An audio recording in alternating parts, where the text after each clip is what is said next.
আজ কবিগুরু রবীন্দ্রনাথ ঠাকুরের জন্মদিন উপলক্ষে বানিয়েছি একদম নতুন ইউনিক মিঠা রেসিপি। খেতে হবে একদম ঠান্ডা ঠান্ডা, ফ্রিজে রেখে যদি খাও দারুণ লাগবে। ডেজার্ট হিসেবে তো দারুণ জমে যাবে। আর গরমও তো দিন দিন বেড়েই চলেছে, আম কাঁঠাল পাকার সময় যে এসে গেছে। আজকের এই ইউনিক রেসিপি দেখে কি মনে হচ্ছে? হ্যাঁ, পটল দিয়েই বানিয়েছি, কিন্তু দারুণ হয়েছে খেতে। আজ কবিগুরু রবীন্দ্রনাথ ঠাকুরকে স্মরণে রেখে আজকে বানালাম ননি পটল।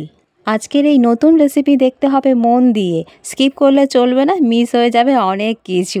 তাহলে চলে এসো তাড়াতাড়ি করে। দুধ বসিয়ে দিয়েছি গাঢ় হওয়ার জন্য এক পাশে, আর এক পাশে প্যান বসিয়ে দিয়েছি জল গরম করতে। স্বাদ মতো নুন দিয়ে দিয়েছি 1 চামচের মতো, ফুটে উঠবে তাড়াতাড়ি করে। এইবার কাজ আছে, দেখাই তাহলে তোমাদেরকে এসে। বাজার থেকে বাবা বেছে বেছে আমার জন্য স্পেশালি বড় বড় লম্বা লম্বা পটল নিয়ে এসছে। অনেক পটলের রেসিপি করে দেখাচ্ছি তো তোমাদেরকে, তাই বাবা স্পেশালি আমারই জন্য পটল নিয়ে এসছে লম্বা লম্বা বড় বড় খোল খোল দেখে। তাই দেখে আমার মায়ের মাথায় চলে এলো আইডিয়া, এই লম্বা লম্বা খোলওয়ালা পটল দেখে বানাতে হবে মিষ্টি মিঠা রেসিপি। তাই আমাকে আইডিয়া দিল, আর আমিও নিয়ে চলে এলাম তোমাদের কাছে আরও একটা নতুন ইউনিক মিঠা রেসিপি পটল দিয়ে। দারুণ লাগবে তোমাদের, কাজে আসবে অনেক অকেশন পারপাসে, অনুষ্ঠান বাড়িতে। তাহলে চলো শুরু করে দিই। পটল নিয়ে নিয়েছি আমি গুনে গুনে একদম 13 পিস, আর দুধ নিয়ে নিয়েছি ½ লিটার করে, ঘন করে জাল দিচ্ছি। ওই পাশে বসে আছে গ্যাসে, দেখতেই পাচ্ছ। তাহলে চলো পটলগুলো এক এক করে খোসা ছাড়িয়ে নেব। পটলের গায়ে একটাও খোসা থাকবে না। পটল খোসা ভালো করে ছাড়িয়ে নেবার পর ভালো করে দুদিকে মুখ কেটে নেব অল্প করে, আর পটল দানাগুলো বের করে নেব পটলের ভেতর থেকে। পটলের খোসা আর পটলের শাঁস আর দানা ফেলে দিও না, পরে চচ্চড়ি করে খেয়ে নেবে, বেশ ভালোই লাগবে। চলো আগের দিনের মতো গল্প করতে করতে কাজটাও এগিয়ে নিই খুব তাড়াতাড়ি করে। আগের দিন গল্প করতে করতে কত সুন্দর সাম্বার ডালের রেসিপি বানিয়ে নিয়েছিলাম তাড়াতাড়ি করে। আজকে ননি পটলের পুরো ক্রেডিট দিচ্ছি আমার মাকে, কারণ সম্পূর্ণ আইডিয়া আমার মা দিয়েছে। আমি শুধু রেসিপি বানিয়ে দেখিয়েছি মাত্র, আর ভিডিও গুছিয়ে শেয়ার করে দিলাম। আজকে স্পেশাল দিনে তোমাদের কাছে পোস্ট করে দিলাম।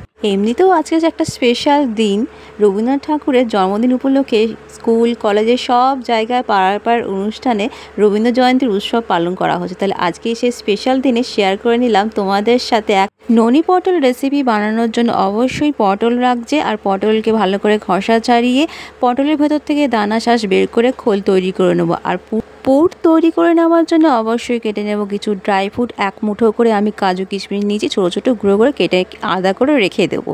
আর এই ফাঁকে মিষ্টিও ছুটে চলে এসেছে তোমাদের সঙ্গে দেখা করবে বলে। বেচারা সকাল থেকে অনুষ্ঠান করতে করতে ক্লান্তি চলে এসছে ওর মধ্যে।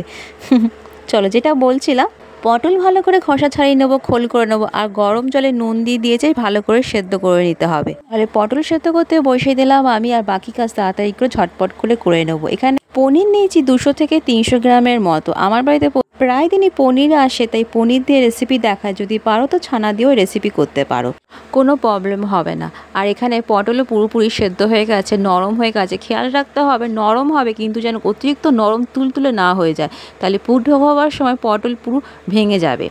কড়াইতে ঘি দিয়ে দিয়েছি 2 চামচের মতো। পটল বেশ ভালো করে ফ্রাই করে নেব, রং যেন নষ্ট না হয়ে যায় ফ্রাই করার সময়। তাই অল্প করে হালকা করে শ্যালো ফ্রাই করে পটল ভেজে তুলে রাখবো আলাদা করে।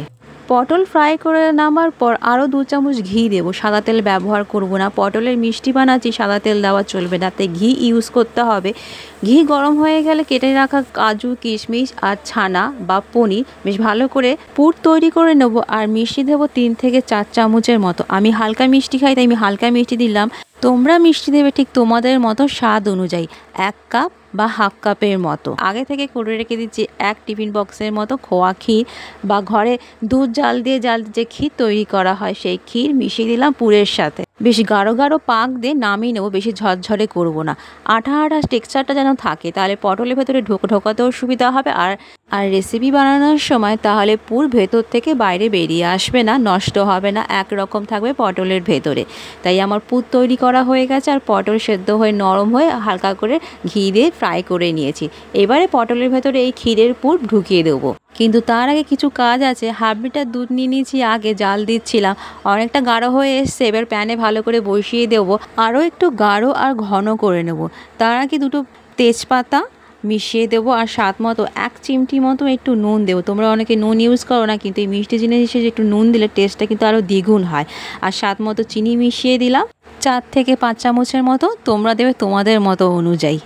পুর ঠান্ডা করে নেবে বেশ ভালো করে। এবার পটলের মধ্যে করে হালকা হালকা করে আস্তে আস্তে করে ক্ষীরের পুর ঢুকিয়ে দেবো।